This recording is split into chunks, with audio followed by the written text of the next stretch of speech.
Well, hello everybody. How are you doing today? Today, I have 4 tips.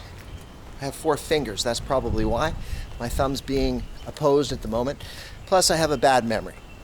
I like to just talk about things, and here they are off the top of my head that new-coming teachers should pay attention to or consider before they come to Taiwan. Tip number 1. You don't really need a job before you come over here. If you've got the qualifications, some people feel, well, I think a lot of people feel more secure knowing there's a job, but most of the jobs that people would secure tend to be not quite as good as you would get if you go looking once you're here. So if you have a few extra bucks, enough to last for a few months, come here, look for a job. You'll definitely find a better one.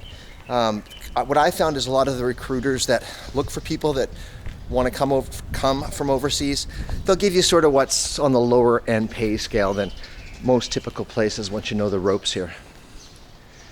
Number 2, careful of those salary jobs. A lot of these salary jobs, they say you have this many teaching hours a week and then a lot of office hours. So you're like, okay, that's not so bad. But what they'll typically do, they have almost in every situation I've found out, is it'll start that way, but it'll slowly creep up to you're almost working full time. They'll just keep adding teaching hours and adding teaching hours. And what's wrong with that? You're there on the clock, but the problem with that is you also have all the correcting. So you end up, as a lot of Taiwanese do, working more than you should. Tip 3, what would that be? Taxes. Be careful in your taxes here. A lot of these places that go recruiting people who aren't here do so simply because they're not aware of how things really are. So they can sort of take advantage of you. And I've heard this happen lots. Happened to me actually my first 2 years, where they'll take a lot of tax off, claiming that's how it's supposed to be. And it is if you haven't been here for 6 months, but then you'll never see it again, and there'll be faff, and it's almost impossible to get it back. Like I even went and made a claim with the government.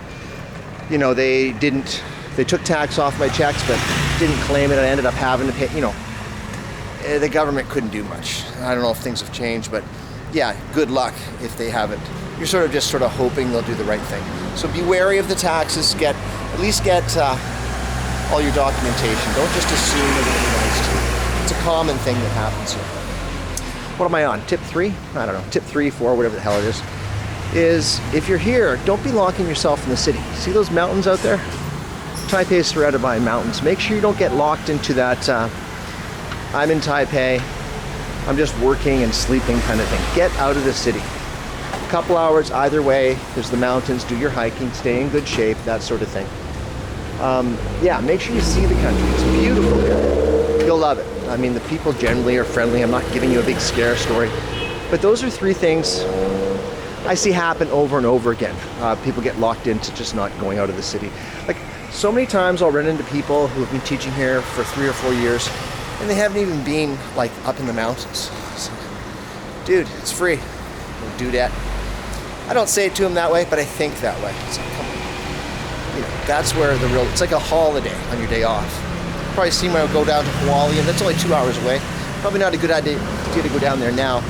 They were quite devastated by the earthquake, but there's other places to go as well. I mean, we're surrounded by mountains. Is that it? Do I have 4? I don't even know what I'm on now. 4 or 5? A lot of tips you'll hear other people say would be learn Chinese. Yes, of course, that will help. I mean, that's quite obvious. Do I even have to say it? My Chinese is okay. Basic communication, get things done sort of Chinese. And that sort of works for me. I'm still picking it up on a day-to-day basis, but, teaching English, we typically don't really use it, and everybody's speaking English wherever I go. But definitely, that's a no-brainer. I'm not going to sit here and tell you don't need to. But what I will tell you is if you don't have any Chinese, you'll be fine with common sense until you start picking it up. Don't be worried about the language barrier too much. In today's day and age, you've got your smartphones, and most people know what's going on. Your English level is quite high, typically here in the country. So those 4 little tips, or whatever the heck it ended up being, I think that's about 4. Yeah, we'll call it 4. And there'll be more.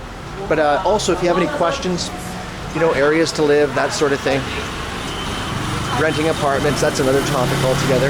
I will give you my advice from what I have learned in this country, and I think it'll help you. All you got to do is simply ask me a question. All right. Blah, blah. Like to talk. Yeah, I'm going to work. So, I'm going to go this way. I'll see you later. Bye-bye.